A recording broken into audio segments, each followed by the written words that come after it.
Entrepreneurship 101 is a series of interviews with Alvin Yong, a mastermind behind the I Am Possible Mastery Program.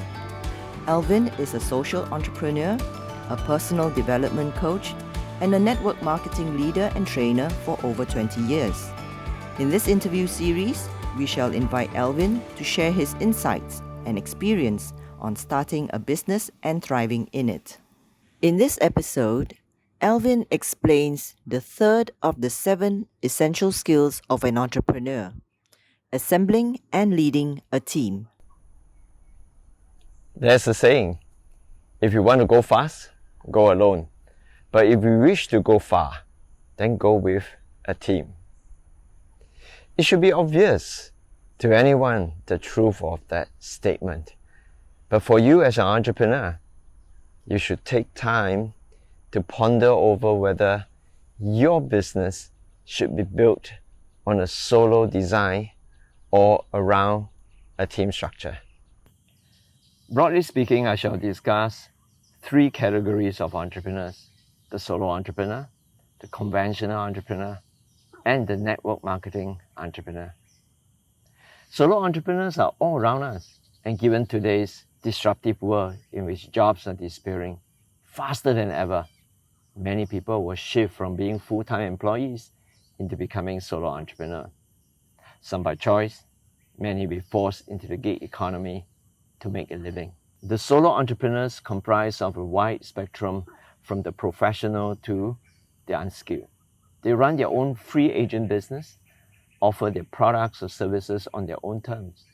They include professionals like business consultant, lawyer, locum doctors, to web designer, copywriter, musician, artist, yoga teacher, YouTuber, and even an Uber cab driver. These people are their own bosses. They employ no one, they typically sell their expertise, their time, and they run solo. Now, what are the pros and cons of a solo entrepreneur setup? One big pro is that you have complete freedom. There's no one who boss you around.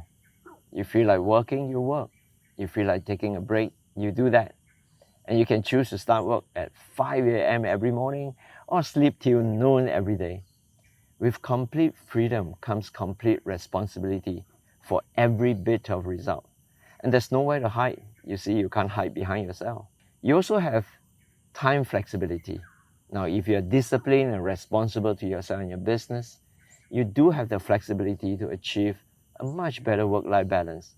For instance, choosing to take on work assignments only after you have sent your kids to school. Of course, the extent of flexibility will depend on the nature of the business and the kind of clientele you serve. The biggest downside is you don't have team leverage. Now, you only have yourself to depend on. You may be good and even great at doing certain things, but very few of us can be good in everything needed to excel in business. For example, you may be the best yoga teacher in town, but if you lack the skills to do marketing, you won't have enough students to teach to earn a decent living. Being a solo entrepreneur can also be a very lonely lifestyle. Team leverage is not just about functional capabilities, it is also about emotional support. I promise you that there will be low periods when you encounter challenges along your way or dealing with difficult clients, when you're feeling down, when you're needing a shoulder to lean on or someone to just listen to and bounce ideas about. Having teammates around makes a very different and positive journey. Also, when you have happy encounters, like clinching a big deal or completing a successful project, you have teammates who are co-adventurers to celebrate with. Solo entrepreneurs also don't have time leverage. Now, most solo entrepreneurs tend to trade their time for dollars. They work, they get paid. They don't work, no pay. As a result, their time is one-dimensional, single use only. There are exceptions, however, for soloists who are extraordinarily talented. For example, a musician who composes a song once, and if that song is in demand, it can be purchased and downloaded by 100 buyers at the same time. That is time leverage, the ability to multiply time. Without time leverage, your earning will be limited by how long you're willing to put in every single day and how many years you're willing to put in over your lifetime. It follows that unless your rates are super high, it'd be pretty tough to be able to retire early. If you are in the category of solo entrepreneurs, you might wish to take a pause, review the fundamental design of a business, and see if you are able to integrate a team element or build a network of collaborators for mutual support and growth. The second category is the conventional entrepreneurs. Now, this is a traditional route of starting a business. You have a great idea, you register a company, you either create a product or service from scratch, or you buy the products in bulk at lower price, sell them at a higher price, earn the profit in between. Or you buy the license to operate an existing brand, like in a franchise.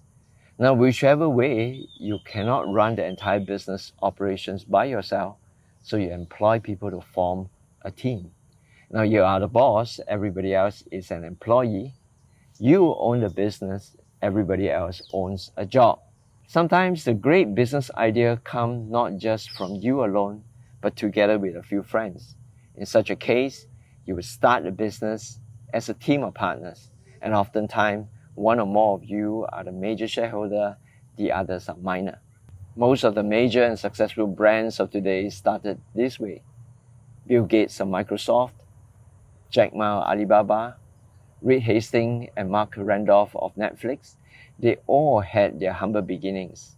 Do you know that Netflix started in 1997 as a DVD mail-based rental service with just 30 employees? Through hiring the right people, growing with the right strategy, this company undergoes many ups and downs to arrive at where they are today. For every 10 startups, 9 don't make it for a whole host of reasons. Many simply ran out of money. Some were unable to change with time, became irrelevant, and died as dinosaurs. Some were due to poor management, and that means not having the right people in the team, or worse, having the wrong people leading the team. If you are a conventional entrepreneur, your eventual success will be foundation upon attracting the right people into your team. Having the right mix of talents coupled with the right leadership will create a collective capability in planning, execution, as well as response to changes in the marketplace. That will determine how far you go and how long you prosper. There are pros and cons in conventional entrepreneurship model. One, you enjoy control because you are the boss. You pretty much have control over the why, the how, the what, the where, the when, and the who of your business. Of course, that also means that you're completely accountable for everything, including productivity and the results of your business. While you do have a team to depend on, your employees are hired to work for you, to make you successful and make you rich. No matter how much you compensate them in as fair a manner as possible, they will never feel the same degree of ownership as you do. In fact, if they are so committed and become so good that you can leave them to run your business independently, you may start to worry when they may leave to set up their own business to compete with you. A conventional entrepreneur is constantly fearing that his employees will learn all his trade secrets and live to become his competitor. On the other hand, the employees are constantly fearful about their job security. Manpower overhead cost is another forever headache for conventional entrepreneur.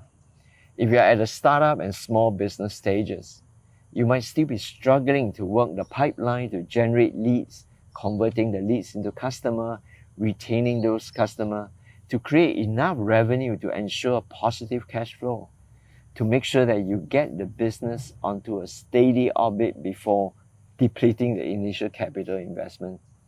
Besides rental and inventory, manpower cost is always a very major expense to manage.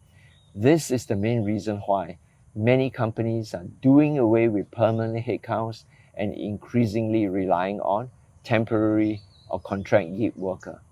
Leadership and strong management are important success factors in any human organization. It is especially critical when you have employees of different motivations. Some might be there working solely for the paycheck and may even hate their jobs.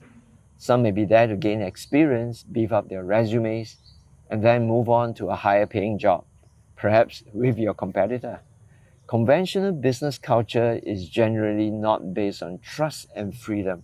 Rather, it is based on control. Boss makes his employee clock in and out to control their working hours. He controls their working days with limited leaves and fixed timing. He doesn't believe they are sick unless they produce medical certificate from a doctor. Some bosses even try to control their employees' access to the internet in case they waste precious office hour in surfing the web or chatting with their friends. The pandemic has, of course, shaken up the workplace culture of all conventional companies. It is almost certain that remote working will be here to stay, and with that, a whole new dynamic will evolve in an irreversible way. Conventional entrepreneurs will be forced to adapt, adopt, and evolve their management style correspondingly. In particular, how to effectively manage, direct, and control a dispersed workforce. The third category is network marketing entrepreneurs. This group of entrepreneurs is still relatively small, but its number is growing in leaps and bounds. I myself have been a network marketing entrepreneur for the last 2 decades.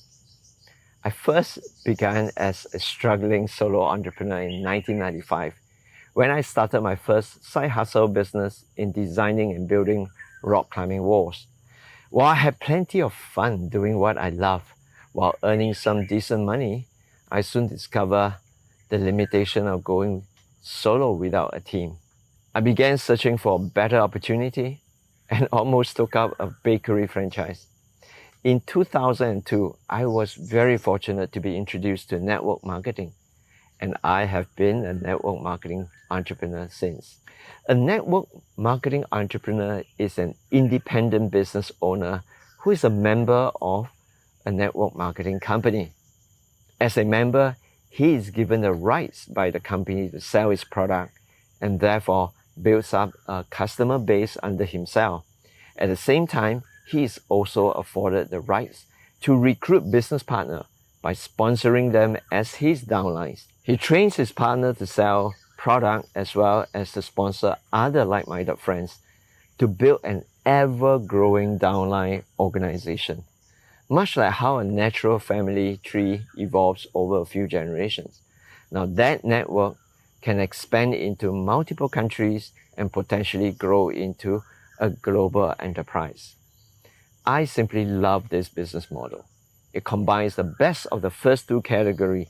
It has the freedom and flexibility of the solo entrepreneur, and it has the team leverage and expansion potential of the conventional entrepreneur. As a network marketing entrepreneur, you get to own a business and potentially a global business without the need for a huge amount of capital to build up the entire corporate structure or to hire people. This is because the network marketing company has already invested upfront in product research and development, setting up the supply chain, manufacturing the product, logistics support structure, the order tracking mechanism, the accounting system, and the commission payout system as well. The company farms out the marketing, sales, customer service, and business franchise development to you as a network marketing entrepreneur. The company also sets in place a transparent and equitable compensation plan that determines how you will earn your commissions and bonuses based on the sales from the many different generations of downline partners within your network. You have complete freedom to build as wide, as deep, and international distribution network. You have the freedom to be creative in marketing the product as well as the business opportunity. And you have the freedom to manage your network, to team build your downline strongly. You have the freedom to lead your enterprise and to groom as many downline leaders within your organizations. The more independent and high-performing downline leaders you have, the more your network will run and even grow on an auto mode. This is because of time leverage. When you have many self-motivated and capable downline leaders in your network, you are functioning a little like a holding company with many subsidiary companies, each having their own CEOs running the show. Team leverage creates for you time leverage, which essentially multiply your time manifolds. And that is the ultimate goal of every network marketing entrepreneur, to build a self-sustainable business that generates multiple streams of income. If you are a network marketing entrepreneur, you will want to talent hunt business partners who are like-minded with you, who are open and willing to learn and to put in a few years of honest hard work to build up a business. You want to recruit partners who are team players, willing to support one another along each other's entrepreneurial journey. And because every partner in your network is an independent business owner, himself or herself, no one is a boss to anyone else.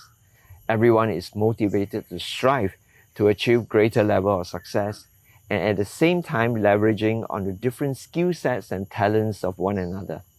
You now have as true a free enterprise comprising motivated individual entrepreneurs connected to each other in the form of a network, and everyone being compensated fairly based on a transparent compensation scheme administered by the network marketing company. In a future video, I'll share the secret of success for a network marketing business, as well as the many common pitfalls to avoid. Alright, regardless of what kind of entrepreneurs you are, if you wish to go far, you must design your business around building a team. How to attract the right people into your team? With your vision, of course, as I discussed in an earlier video up here. And how to lead your team effectively with a clear set of goals and drawing up a good action plan, as I've also discussed in another videos there. I wish you happy team building so that you will go as far as you can with your team. Power to you. Thank you, Alvin, for your valuable insights. The interview with Alvin will continue next week, so do subscribe to this channel and hit the bell so that you won't miss any videos in the future.